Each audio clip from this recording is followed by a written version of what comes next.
നമസ്കാരം. ജന്മഭൂമിയിലേക്ക് സ്വാഗതം. വാർത്തകൾ ചുരുക്കത്തിൽ. പ്രധാനമന്ത്രി നരേന്ദ്രമോദി തെരഞ്ഞെടുപ്പ് പ്രചാരണത്തിന് വീണ്ടും കേരളത്തിലേക്ക്. ഏപ്രിൽ 4-ാം തീയതി അദ്ദേഹം സംസ്ഥാനത്തെത്തും. തിരുവനന്തപുരത്ത് റോഡ് ഷോയിലും തിരുവല്ലയിലെ പൊതുപരിപാടിയിലും പ്രധാനമന്ത്രി പങ്കെടുക്കും. തിരുവനന്തപുരത്ത് കിള്ളിപ്പാലം മുതൽ കരമന വരെയുള്ള 1.5 കിലോമീറ്റർ ദൂരമാണ് road show. Thiruvananthapuram central, Nemom മണ്ഡലങ്ങളിലൂടെ കടന്നുപോകുന്ന റോഡ് ഷോയിൽ തിരുവനന്തപുരം റവന്യൂ ജില്ലയിലെ പ്രവർത്തകർ അണിനിരക്കും. ഒരാഴ്ചക്കിടെ 2-ാം തവണയാണ് പ്രധാനമന്ത്രി കേരളത്തിൽ പ്രചാരണത്തിനെത്തുന്നത്. കഴിഞ്ഞ ദിവസം പാലക്കാട് നടന്ന പൊതുപരിപാടിയിലും തൃശൂർ നഗരത്തിൽ നടന്ന റോഡ് ഷോയിലും പങ്കെടുത്താണ് അദ്ദേഹം മടങ്ങിയത്. വോട്ടർമാർക്ക് പോളിംഗ് ബൂത്തിലേക്ക് തെരഞ്ഞെടുപ്പ് കമ്മീഷൻ സൗജന്യ ഊബർ യാത്രയൊരുക്കും. സംസ്ഥാനത്ത് കുറവ് പോളിംഗ് ഉള്ള തിരുവനന്തപുരത്തെയും എറണാകുളത്തെയും തെരഞ്ഞെടുത്ത സ്ഥലങ്ങളിൽ സേവനം ലഭിക്കും. 2 കിലോമീറ്റർ വരെയാണ് ഊബറിന്റെ ടാക്സിയിലും ഓട്ടോയിലും ബൈക്കിലും സൗജന്യ യാത്ര ലഭിക്കുക. സംവിധായകൻ രഞ്ജിത്ത് യുവനടിയെ പീഡിപ്പിക്കാൻ ശ്രമിച്ചത് സിനിമാ ചിത്രീകരണ സ്ഥലത്തെ കാരവാനിൽ വെച്ചെന്ന റിപ്പോർട്ട്. അപ്രതീക്ഷിതമായി രഞ്ജിത്ത് കയറി പിടിച്ചതോടെ അന്താളിച്ച നടി കാരവാനിൽ നിന്ന് ഇറങ്ങി ഓടി. ഫോർട്ട് കൊച്ചിയിലെ ചിത്രീകരണത്തിനിടെ ജനുവരി 9-നാണ് സംഭവം. തുടർന്ന് മാനസികാഘാതത്തിലായ നടി കൗൺസിലിംഗിലൂടെയാണ് സാധാരണ മനോനിലയിലെത്തിയത്. ഇതിനുശേഷം 3 ദിവസം മുമ്പാണ് പോലീസിൽ പരാതി നൽകിയത്.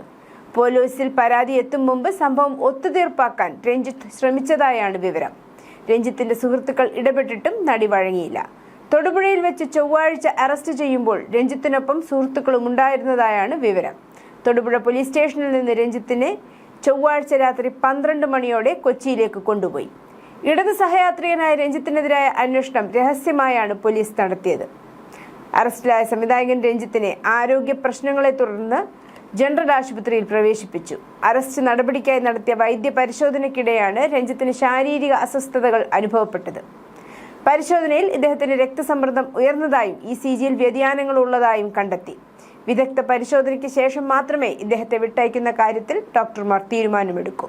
കന്യാകുമാരി സെക്ഷനിലെ പാത ഇരട്ടിപ്പിക്കലിന്റെ ഭാഗമായി ഇരണിയൽ യാർഡിലെ നിർമ്മാണ പ്രവർത്തനങ്ങളുമായി ബന്ധപ്പെട്ട് ഏപ്രിൽ 1, 2, 3 തീയതികളിൽ 11 ട്രെയിൻ സർവീസുകൾ പൂർണ്ണമായും 8 സർവീസുകൾ ഭാഗികമായും റദ്ദാക്കും. സ്റ്റഡി ലീവിന് ആലുവയിൽ നിന്ന് കോഴിക്കോട് വടകരയിലെ വീട്ടിലേക്ക് തിങ്കളാഴ്ച രാത്രി പുറപ്പെട്ട ഐശ്വര്യയ്ക്ക് കണ്ണൂർ എക്സിക്യൂട്ടീവ് എക്സ്പ്രസിന് നേരെ കടലുണ്ടി വടക്കുംപാട് ഭാഗത്തുണ്ടായ കല്ലേറിൽ ഗുരുതര പരിക്കേറ്റു. പുറത്തുനിന്നുണ്ടായ കല്ലേറിൽ വലതുഭാഗത്തെ കീഴ്ചുണ്ട് പിളർന്നു. താടിയെല്ല് പൊട്ടി. 2 പല്ലുകൾ പൂർണ്ണമായും 3 പല്ലുകൾ ഭാഗികമായും നഷ്ടമായി. എക്സിക്യൂട്ടീവ് കടലുണ്ടി വിട്ട ശേഷമാണ് കല്ല് പാഞ്ഞെത്തിയത്. ഇതിനു തൊട്ടു മുമ്പ് കടന്നുപോയ വന്ദേ ഭാരത് എക്സ്പ്രസിനു നേരെയും കല്ലേറുണ്ടായി. ഇതിൽ വണ്ടിയുടെ ചില്ല് തകർന്നു. കോഴിക്കോട് റെയിൽവേ സ്റ്റേഷനിൽ ഇറക്കിയ ഐശ്വര്യയെ ഉടൻ സ്വകാര്യ ആശുപത്രിയിൽ എത്തിക്കുകയായിരുന്നു. ചൊവ്വാഴ്ച വൈകിട്ടോടെ ഐശ്വര്യയ്ക്ക് താടിയെല്ല് പൊട്ടിയതിനുള്ള ശസ്ത്രക്രിയയ്ക്കൊപ്പം പ്ലാസ്റ്റിക് സർജറിയും ചെയ്തു.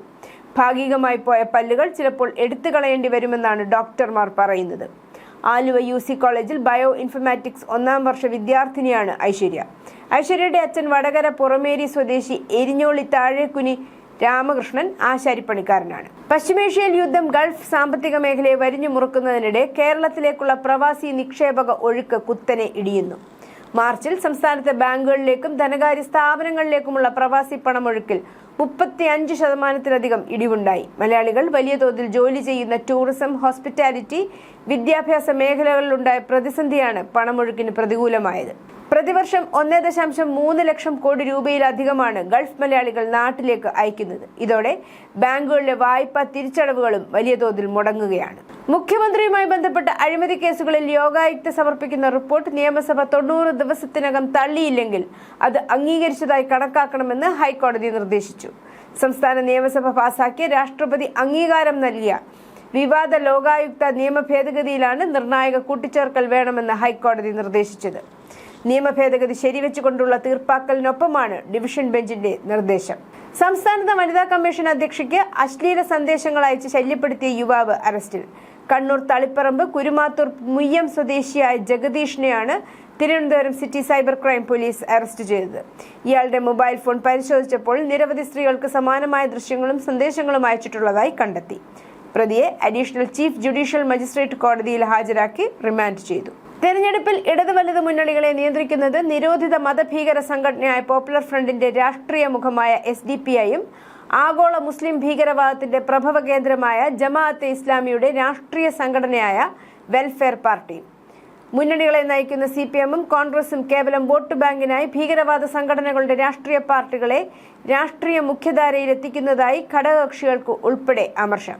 കഴിഞ്ഞ തദ്ദേശ തെരഞ്ഞെടുപ്പിൽ സ്വതന്ത്ര വേഷം കെട്ടിച്ച് SDPI-യുടെയും വെൽഫെയർ പാർട്ടിയുടെയും സ്ഥാനാർത്ഥികളെ ഇടതും വലതും രംഗത്തിറക്കിയിരുന്നു. പലയിടങ്ങളിലും ഇരു പാർട്ടികളുടെയും ഔദ്യോഗിക സ്ഥാനാർത്ഥികളെ വിജയിപ്പിക്കാൻ സ്വന്തം സ്ഥാനാർത്ഥികളുടെ കാലുവാരിയെന്നും CPM-ലും കോൺഗ്രസിലും ആക്ഷേപങ്ങളും ഉയർന്നിരുന്നു. സാമ്പത്തിക പ്രതിസന്ധി അതിരൂക്ഷമായതിനാൽ മാർച്ച് 31-നും തദ്ദേശ സ്ഥാപനങ്ങൾക്കുള്ള ഫണ്ട് നൽകാതെ കേരള സർക്കാർ ഏകദേശം 2700 കോടി രൂപയാണ് ഈ വർഷം മുടങ്ങിയത്. പണം അനുവദിച്ചതായി കാണിച്ച് ഉത്തരവിറക്കിയെങ്കിലും ട്രഷറികളിൽ പണമെത്തിയില്ല. ഇനി അത് ലഭിക്കാൻ പുതിയ സാമ്പത്തിക വർഷം പണം ലഭ്യമാകുന്നതുവരെ കാത്തിരിക്കണം. പണമില്ലാത്തതിനാൽ ഇത് സംബന്ധിച്ച ബില്ലുകളെല്ലാം പിന്നീട് പരിഗണിക്കാനുള്ള ക്യൂവിലാണ്. കടമെടുപ്പ് പരിധി കേന്ദ്രം വെട്ടിക്കുറച്ചതിനാൽ സാമ്പത്തിക വർഷാവസാനം ഏകദേശം 7000 കോടിയുടെ കുറവാണ് സംസ്ഥാനം നേരിട്ടത്. കാടിറങ്ങി കുമ്മിട്ടാങ്കുഴി ഉന്നതിയിലെത്തിയ കാട്ടുപോത്തിന്റെ ആക്രമണത്തിൽ 2 ആദിവാസി സ്ത്രീകൾക്ക് ഗുരുതര പരിക്ക്. ജനനിബിഡമായ മറയൂർ ടൗൺ പ്രവർത്തിക്കുന്ന മറയൂർ പഞ്ചായത്ത് ഓഫീസിലേക്കും കാട്ടുപോത്ത് ഓടിക്കയറി. ഓഫീസ് താറുമാറാക്കി. ഓഫീസിന് മുൻപിലുള്ള ഹോട്ടലിനും നാശമുണ്ടായി. ഉന്നതിയിലെ 2 വീടുകൾ ഭാഗികമായി തകർന്നു. ചൊവ്വാഴ്ച രാവിലെ 7ഓടെയായിരുന്നു സംഭവം. 1.5 മണിക്കൂറോളം കാട്ടുപോത്ത് ഭീതി പരത്തി. പലരും രക്ഷപ്പെട്ടത് തലനാരിഴയ്ക്കാണ്. പഞ്ചായത്ത് ഓഫീസ് തുറക്കാൻ സമയമാകാത്തതിനാൽ വലിയ ദുരന്തമാണ് ഒഴിവായത്. ഉന്നതിയിലെ കാമാക്ഷി ചൊക്കനും സെൽവി രാമുവിനുമാണ് പരിക്കേറ്റത്. കാട്ടുപോത്തിനെ തുരത്താൻ ശ്രമിക്കുന്നതിനിടെ Marayoor deputy range officer Ratheesh P. നായരുടെ കാലിന് ചെറിയ പരിക്കേറ്റു. വിദേശ സംഭാവന നിയന്ത്രണ നിയമം FCRA ഭേദഗതിക്കെതിരെ വിവിധ ക്രൈസ്തവ സഭകൾ പ്രതിഷേധം കടുപ്പിച്ചിരിക്കെ ബിൽ ബുധനാഴ്ച വീണ്ടും ലോക്സഭയിൽ. മതസംഘടനകളെ ലക്ഷ്യമിട്ടുള്ളതല്ല ബില്ലെന്ന് കേന്ദ്രമന്ത്രി കിരൺ റിജ്ജു ചൊവ്വാഴ്ച ഡൽഹിയിൽ മാധ്യമങ്ങളോട് പറഞ്ഞു. ബില്ലിനെതിരെ നടക്കുന്നത് തെറ്റായതും കെട്ടിച്ചമച്ചതുമായ പ്രചാരണമാണ്. രാജ്യസുരക്ഷയ്ക്കും രാജ്യ താൽപര്യത്തിനുമെതിരെ വിദേശ ഫണ്ടുകൾ ഉപയോഗിക്കുന്നത് തടയാനാണ് ബിൽ, അല്ലാതെ ഏതെങ്കിലും മതസംഘടന ലക്ഷ്യമിട്ടല്ല. കേരളത്തിലെ കോൺഗ്രസും ഇടതു പാർട്ടികളും ബില്ലിനെതിരെ തെറ്റായ പ്രചാരണം അഴിച്ചുവിടുകയാണ്. ഇന്ത്യയിലേക്കുള്ള വിദേശ ഫണ്ടിംഗ് വ്യക്തമായ ക്രമീകരണം വരുത്താൻ ഉദ്ദേശിച്ചുള്ളതാണ് ഭേദഗതി, മന്ത്രി പറഞ്ഞു. അറസ്റ്റിലായ ലഷ്കർ-ഇ-തോയ്ബ പ്രവർത്തകൻ ഷബീർ അഹമ്മദ് ലോണിനെ ചോദ്യം ചെയ്തതിനെ തുടർന്ന് പാകിസ്ഥാൻ ഇന്റലിജൻസ് സർവീസ് ISI പിന്തുണയുള്ള ഭീകരാക്രമണ ഗൂഢാലോചനയെക്കുറിച്ചുള്ള പ്രധാന വിവരങ്ങൾ പുതിയ അന്വേഷണത്തിൽ നിന്ന് പുറത്തുവന്നു. കേസുമായി ബന്ധപ്പെട്ട് നേരത്തെ അറസ്റ്റിലായ ഒരു പ്രതി ഡൽഹിയിലെ വാണിജ്യ സ്ഥലങ്ങളും മതപരമായ സ്ഥലങ്ങളും പരിശോധനകൾ നടത്തിയിരുന്നതായി ഉദ്യോഗസ്ഥർ പറഞ്ഞു. കൽക്കാജി ക്ഷേത്രം, ലോട്ടസ് ടെമ്പിൾ, ഛത്തർപൂർ ക്ഷേത്രം എന്നിവ ഇതിൽ ഉൾപ്പെടുന്നു. തുടർന്ന് പ്രതി പാകിസ്ഥാനിലേക്ക് ഇതുമായി ബന്ധപ്പെട്ട ഒരു വീഡിയോ അയച്ചു. അതിൽ ലോണിനെ വെളിപ്പെടുത്തിയതായി അന്വേഷണ ഉദ്യോഗസ്ഥർ പറഞ്ഞു. പ്രതി കൊണാട്ട് പ്ലേസിന്റെ ദൃശ്യങ്ങളും റെക്കോർഡ് ചെയ്തിരുന്നു. ഗാസിപ്പൂർ പ്രദേശത്തു നിന്ന് ഡൽഹി പോലീസിന്റെ സ്പെഷ്യൽ സെൽ ലോണിനെ അറസ്റ്റ് ചെയ്ത് 1 ദിവസത്തിന് ശേഷമാണ് ഇക്കാര്യങ്ങൾ പുറത്തുവരുന്നത്. അതേസമയം അറസ്റ്റിന് ശേഷം ലോണിനെ കോടതിയിൽ ഹാജരാക്കി 5 ദിവസത്തെ പോലീസ് കസ്റ്റഡിയിൽ വിട്ടു. സോഷ്യൽ മീഡിയയിലെ റിപ്പോർട്ടുകൾ സൂചിപ്പിക്കുന്നത് ഒറാക്കിൾ ഇന്ത്യയിൽ പിരിച്ചുവിടലുകൾ നടത്തുന്നുണ്ടെന്നാണ്. ജീവനക്കാരെ സിസ്റ്റങ്ങളിൽ നിന്ന് പുറത്താക്കുകയും ചൊവ്വാഴ്ച പുലർച്ചെ പിരിച്ചുവിടൽ ഇമെയിലുകൾ ലഭിക്കുകയും ചെയ്തു. സ്കെയിൽ വ്യക്തമല്ലെങ്കിലും അടുത്തിടെ സ്ഥാനക്കയറ്റം ലഭിച്ച ജീവനക്കാർ ഉൾപ്പെടെ നിരവധി ടീമുകളെ ഇത് ബാധിച്ചിരിക്കാം. ചെലവ് ചുരുക്കലിന്റെ സാധ്യമായ AI നിക്ഷേപങ്ങളുമാണ് വെട്ടിക്കുറവിന് കാരണമെന്ന് അജ്ഞാത പോസ്റ്റുകൾ അവകാശപ്പെടുന്നു. എന്നിരുന്നാലും ഒറാക്കിൾ ഇത് സ്ഥിരീകരിച്ചിട്ടില്ല.